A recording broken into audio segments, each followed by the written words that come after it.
pessoal, boa noite. 25 de janeiro de 2021, aniversário de São Paulo. Aqui em São Paulo é feriado, mas a gente não tem dessa, né? Todo dia é dia de trabalhar, é dia de construir a aprovação de vocês no exame da OAB. E aí, esse já é o nosso 6º OAB Live Quiz. Boa noite, Anderson. Boa noite, Nelson. Que legal que vocês estão por aqui. E aí, pessoal, só pra gente fazer uma retrospectiva de tudo que a gente viu até agora, né? Basicamente, só retomar a semana passada, nós falamos bastante na semana passada sobre o lançamento tributário. E hoje a gente ficou, então, de falar do crédito tributário.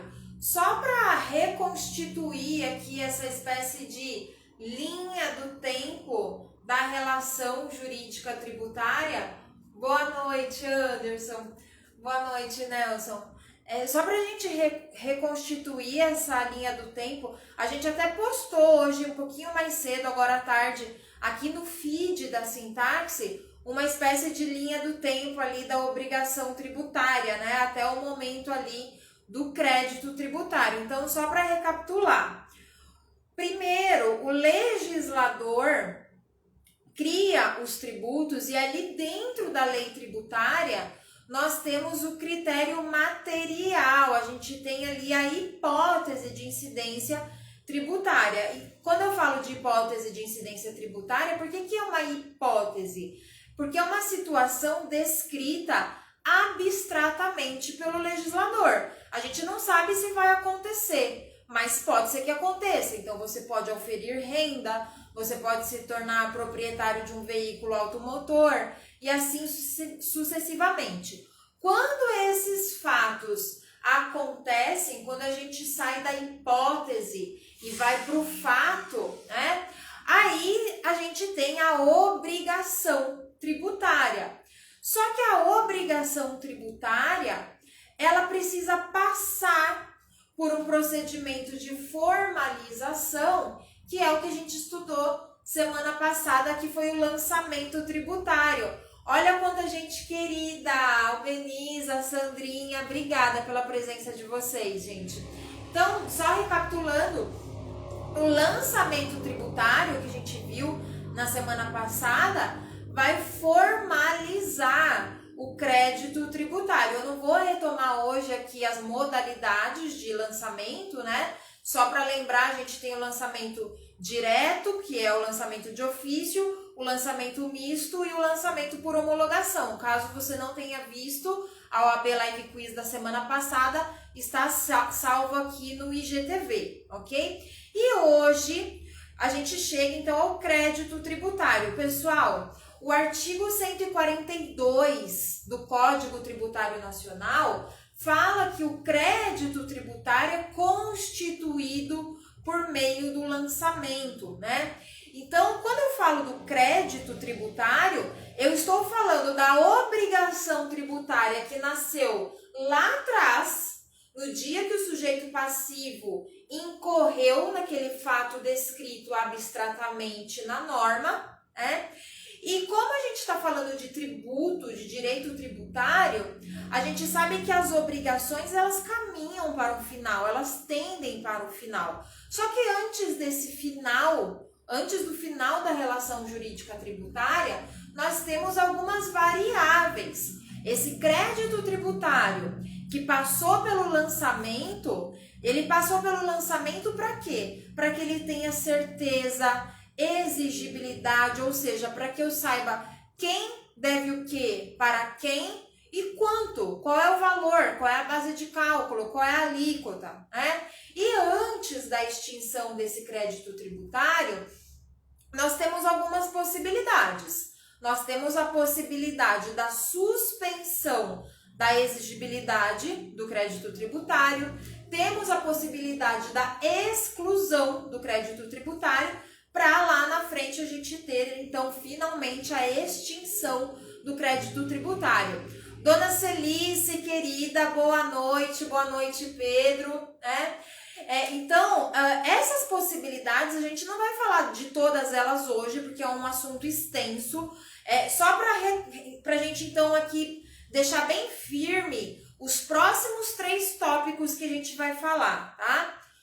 A suspensão da exigibilidade do crédito tributário, a exclusão do crédito tributário e a extinção do crédito tributário. Hoje, nessa OAB Live Quiz, a gente vai se concentrar na suspensão do crédito tributário, ou melhor, na suspensão da exigibilidade do crédito tributário.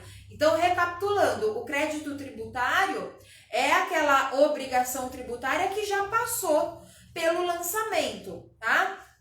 E aí, vocês vão anotar aí, anotem, por favor, para vocês lerem com bastante atenção o artigo 151 do Código Tributário Nacional, repetindo, artigo 151 do Código Tributário Nacional. Por quê? Porque o artigo 151 do Código Tributário Nacional, ele tem as modalidades de suspensão da exigibilidade do crédito tributário, tá? Gente, eu estava fazendo um levantamento, mais ou menos um terço das questões de primeira fase da OAB, historicamente, elas, da parte de tributário, né, na primeira fase, tem alguma coisa a ver com crédito tributário, nesses 3 tópicos que eu falei: suspensão, exclusão e extinção. Na semana que vem a gente vai falar de exclusão e extinção, tá bom? Hoje a gente vai falar aqui só da suspensão da exigibilidade. E aí, só para a gente já ir se encaminhando aqui para o início das questões, deixa eu falar uma coisa para vocês. Nós estamos passando por um momento de crise econômica. Além disso, no ano passado, nós tivemos algumas inovações na nossa legislação. Nós temos agora a figura da transação tributária, a transação extrajudicial feita na esfera federal, e ainda, essa semana entrou em vigor a nova lei de recuperação judicial e falência, que tem lá uma espécie de parcelamento próprio para empresas que estão em recuperação judicial. Para quem vai fazer o próximo exame, a nova lei de recuperação judicial e falência, ela não vai ser cobrada, tá? Porque ela só entrou em vigor depois da publicação do edital. Mas nos próximos exames, eu tenho certeza que vai cair em algum momento, mas a temática da suspensão da exigibilidade do crédito tributário tem tudo a ver com esse momento que nós estamos vivendo, com esse momento econômico que nós estamos vivendo, tá? Uma outra observação que eu quero fazer é que nós estamos no 31º ou 32º, acho que é o 32º exame de ordem, e tem mais de 32 questões de primeira fase que já cobraram crédito tributário, ou seja, pelo menos uma vez por ano na primeira fase cai esse tema. Então, gente, não vale a pena bobear, ok? Feita essa introdução, deixa eu beber um copo d'água aqui. Um copo não, né? Um gole d'água. Pra gente, então, começar aqui as nossas questões. Vamos lá. Primeira, pessoal, Vamos lá. Essa primeira questão mistura crédito tributário com fontes do direito tributário, tá? Uma questão bem interessante. Vamos lá. No final do ano de 2018, o município X... Obrigada, Benisa, é o 32º, né? Não estava lembrando. No final do ano de 2018, o município X foi gravemente afetado por fortes chuvas que causaram grandes estragos na localidade. Em razão disso, a Assembleia Legislativa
lugar na Constituição está dizendo que moratória tem que ser instituída por meio de lei complementar. Então, o problema não é ser lei ordinária, tá? Até aí, até o fato de ser lei ordinária, não tem problema nenhum. Porém, vocês se lembram que a Constituição, ela divide a competência tributária entre os entes federativos e, gente, competência tributária é indelegável, intransferível. Então, aqui houve uma invasão de competência, da competência tributária municipal pelo Estado. O Estado realmente não poderia ter feito isso, tá? Além do mais, a moratória, que é uma dilação do prazo, tá? A moratória é basicamente uma dilação, um alargamento do prazo para o pagamento do tributo. O artigo 152 do CTN diz que a moratória ela pode ser concedida em caráter individual e em caráter geral também. Então não precisa, ali na letra D, né, falava que tinha que ser em caráter individual, não precisa ser individual, tá? Tem que ser em caráter, pode ser, melhor dizendo, em caráter geral, tá? Gente, o artigo 151, só para retomar, tá? Que o artigo 151, ele não foi mencionado aqui nesse artigo, mas ele tem as modalidades de suspensão da exigibilidade do crédito tributário. A moratória é a primeira delas, tá? É a moratória, o depósito do montante integral do tributo. Depois eu tenho as reclamações na esfera administrativa, que são os recursos, as impugnações. Basicamente, eu estou falando do direito de petição na esfera administrativa, ou seja, quando o contribuinte, na esfera administrativa, se insurge contra aquele tributo. Depois eu tenho ainda a concessão de liminares em mandado de segurança ou em outros tipos de processos, né? Hoje eu tenho com o CPC de 2015 as tutelas de urgência e por fim o parcelamento, tá? Então aqui a gente tratou da moratória. A moratória ela é semelhante ali ao parcelamento, no sentido de que se eu tenho uma moratória ou eu tenho parcelamento, basicamente o contribuinte ele tem um prazo maior para pagar aquele tributo, ok? E aí, então, artigo 151 e o 152 aqui para essa questão, ok? Vamos para a próxima, Vamos lá. Uma sociedade empresária em recuperação judicial, ou seja, em crise, né? Uma sociedade empresária em recuperação judicial requereu perante a Secretaria Estadual de Fazenda do Estado X o parcelamento de suas dívidas tributárias estaduais. O Estado X dispunha de uma lei geral de parcelamento tributário, mas não de uma lei específica para parcelamento de débitos tributários de devedor em recuperação judicial. Diante desse cenário, assinale a afirmativa correta. E aqui, gente, eu vou ler bem devagar, porque as alternativas aqui elas são grandes, tá? Então vamos lá.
recuperação judicial. Gente, vamos lá. Qual é a alternativa correta? Coloca para mim aqui no chat e não tenha medo de errar. Essa questão ela é difícil, tá? Ela é bem difícil. Gabriele chegou agora, mas já coloca aí qual que é a alternativa correta. A, B, C ou D. Na verdade, gente, apesar dessa questão ser um pouco difícil, assim, na minha opinião, ao mesmo tempo não é tanto, tá? Porque quando a gente vai ver o gabarito, é nada mais, nada menos do que a redação do Código Tributário Nacional. Ó, o Pedro acha que é a letra A. Vamos ver, Pedro. A Sandra também acha que é a letra A. Lembrando que está falando aqui que se não tem a lei específica para parcelamento de empresas que estão em recuperação judicial, então ela não tem direito ao parcelamento, né? Pessoal, vamos lá. Nesse caso, olha só que interessante. O gabarito seria a letra B de bola, tá? E da onde o nosso querido examinador tirou que é a letra B? Gente, a letra B aqui é praticamente um Ctrl+C, Ctrl+V do artigo 155A do Código Tributário Nacional. Então, deixa eu explicar uma coisa aqui para vocês, pessoal.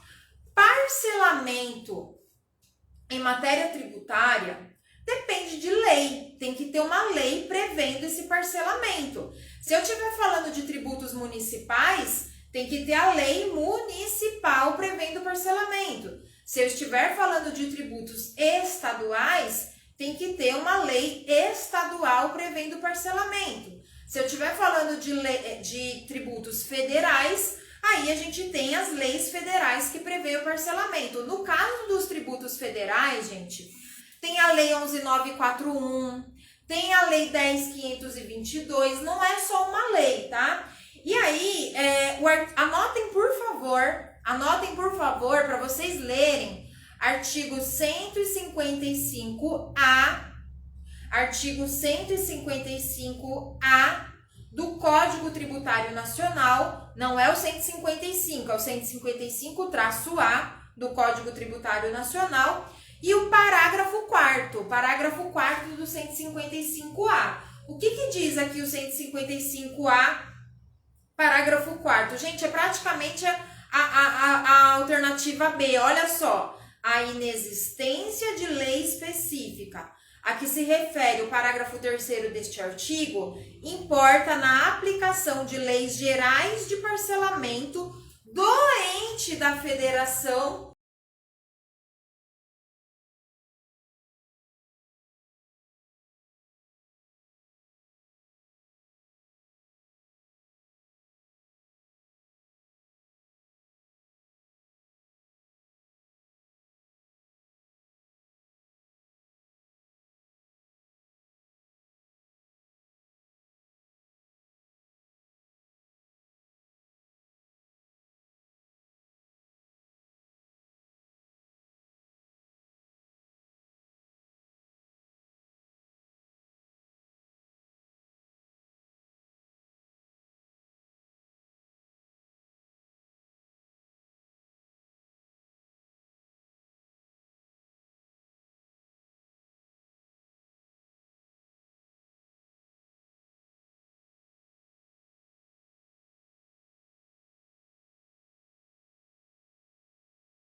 esse dinheiro que estava depositado lá no processo.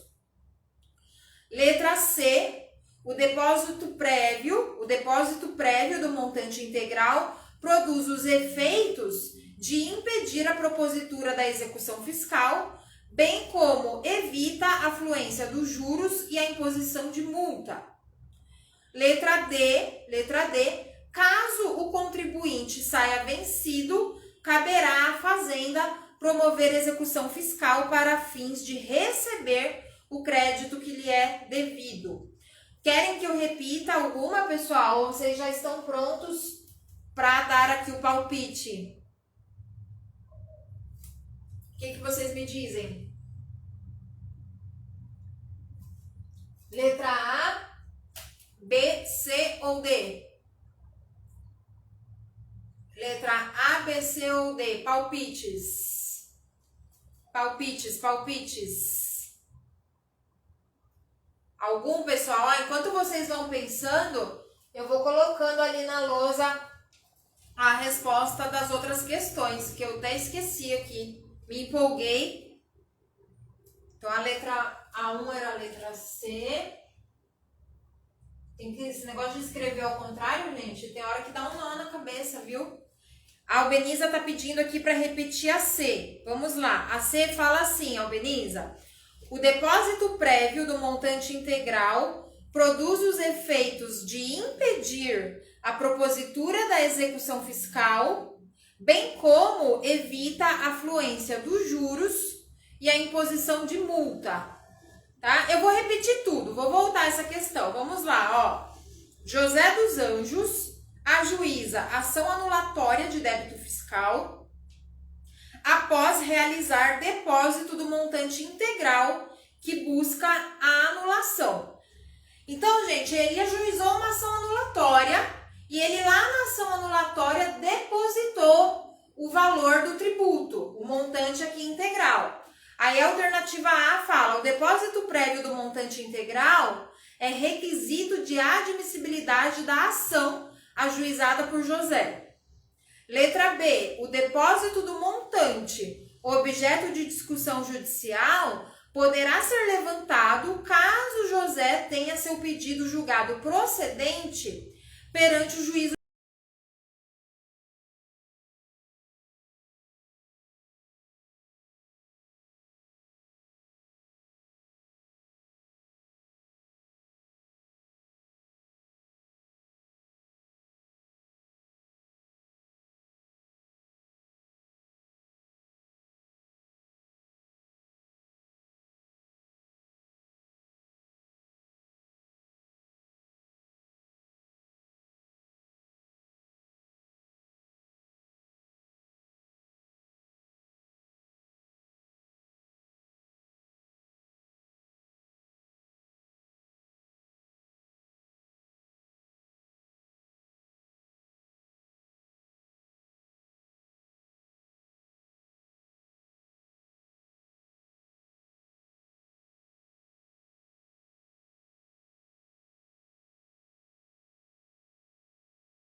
estratégia interessante, eficiente e até necessária fazer o depósito judicial, tá? E aí uma vantagem, que é o que está escrito aqui na alternativa C, é que com esse depósito o fisco não vai poder ajuizar a execução fiscal, gente. E também não tem juros e multa, por quê? Porque aquele dinheiro vai ser corrigido pelo banco e não tem multa porque ele não está inadimplente. O dinheiro está lá, se ele perder o processo, a fazenda vai poder levantar esse valor. Por isso, inclusive, que a letra D também está errada, né? Aqui na letra D de dado, falava que se o contribuinte... na letra D não, peraí, qual que era a alternativa aqui? Tinha uma alternativa aqui, não, era D mesmo, falando que se a fazenda quisesse levantar o dinheiro, ela teria que mover a execução fiscal. Não vai ter execução fiscal aqui, tá bom? Só que eu quero ainda fazer mais uma observação.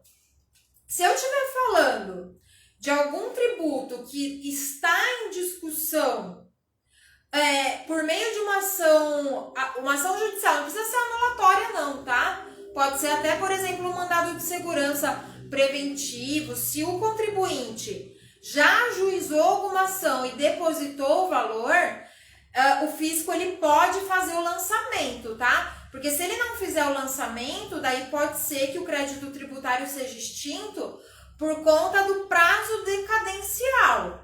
Mas, gente, uma coisa é fazer o lançamento, outra coisa totalmente diferente é propor uma execução fiscal. Então, propor a execução fiscal não vai poder, tá? Aqui não tá falando do lançamento para evitar a decadência, isso sou eu que estou comentando aqui com vocês, porque é do dia a dia do tributário, tá? Então, anotem aí, por favor, para vocês lerem com carinho, súmula vinculante 28 do STF e leiam também, por favor, as súmulas 112 do STJ, tá? Agora é do STJ, do Superior Tribunal de Justiça, e a súmula 373 também do STJ, tá? A 112 fala que para a suspensão da exigibilidade do crédito tributário por meio de depósito, o depósito tem que ser no valor integral, tá? E quando eu falo em valor integral, gente, é o valor atualizado monetariamente, tá? Então, você vai ter que saber quanto é devido ali com tudo, com juros e assim sucessivamente. E a súmula 373 aqui do STJ fala que é inadmissível também exigir o depósito do valor do tributo para discutir o tributo na esfera administrativa. Então, vamos supor, eu quero impugnar o crédito tributário na esfera administrativa e daí vem a lei municipal, a lei estadual dizer que para eu discutir eu tenho que fazer um depósito do montante. Não, isso também é inconstitucional, tá bom? Ufa! Vamos para a próxima. Alguma dúvida, pessoal? Vamos lá. Tainara, seja bem-vinda. Rodrigo, Lucas. Vamos lá. O fisco do estado X lavrou auto de infração contra a pessoa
moratória, depósito do montante integral, reclamações e recursos na esfera administrativa, liminares em mandado de segurança e liminares em outros tipos de ação judicial, né? E parcelamento. Vai ler sim, Anderson.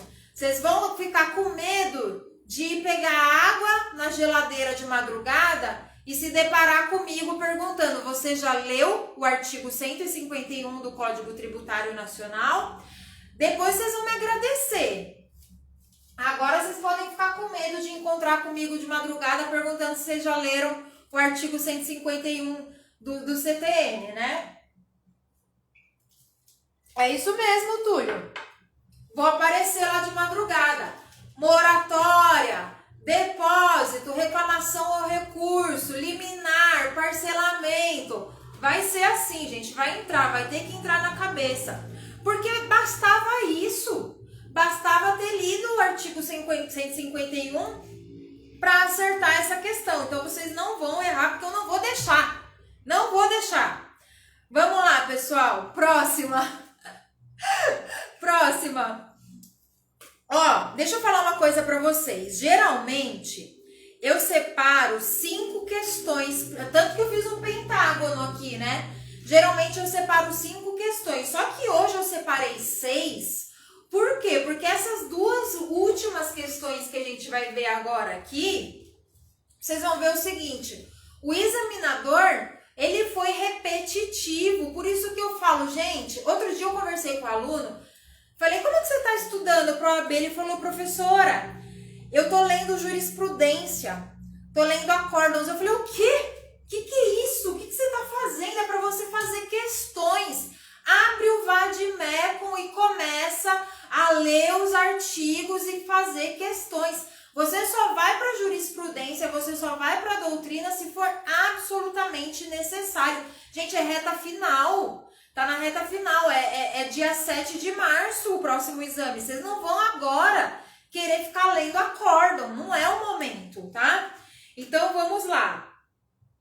Próxima questão aqui que eu vou mostrar para vocês como o examinador é repetitivo. Ó, um empresário consulta um escritório de advocacia, o seu escritório de advocacia, sobre a possibilidade de a sociedade da qual é administrador participar de uma licitação, sendo certo que para tal terá que apresentar uma certidão demonstrando a inexistência de débitos fiscais com o governo federal.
Agora, olha só, a letra D não, perdão, pessoal, a última questão que a gente vai ver aqui, ela é do capeta. Por que ela é do capeta? Porque o examinador pegou essa questão que eu acabei de mencionar, que a gente acabou de resolver aqui, só que ele trocou o tributo, ele trocou algumas palavras e deixou a questão um pouco mais assustadora. A questão ficou mais assustadora do que eu pedindo para vocês lerem o artigo 151 do Código Tributário Nacional. Vamos lá para vocês verem. Ó, agora vocês vão acertar. Todo mundo vai acertar aqui, gente. Vamos lá. Nossa última questão para fechar aqui a nossa OAB Live Quiz. Após ser intimada da lavratura de um auto de infração, visando a cobrança de contribuição para o financiamento da Seguridade Social, COFINS, aí o aluno, a aluna, o candidato já começa a chorar, fala: COFINS, a minha professora não deu aula de COFINS, eu não sei nada sobre COFINS, eu vou errar essa questão. Aí pula, vai lá para outra parte. Não, volta aqui. Ó, após ser intimada da lavratura de um auto de infração, visando a cobrança da contribuição para o financiamento da Seguridade Social dos últimos 5 anos, a pessoa jurídica XYZ Participações Limitada verificou que o tributo não era devido e ofereceu impugnação ao auto de infração. Como irá participar de uma licitação, a pessoa jurídica em questão irá precisar de certidão de regularidade fiscal. No caso, certidão positiva com efeito de negativa. E aí o examinador, pena que não dá para vocês verem aqui, o examinador colocou entre parênteses CPDEN, que é a certidão positiva de débito com efeito de negativa, que é para deixar a pessoa assustada. O que é CPDEN? Eu vou errar essa questão, você não vai, por quê? Porque você leu o artigo 151 do CTN. Então, na hipótese, considerando que o contribuinte não possui outros débitos, assinale a afirmativa correta. Vamos lá.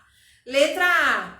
A impugnação ao auto de infração exclui o crédito tributário, sendo possível a emissão da CPDEN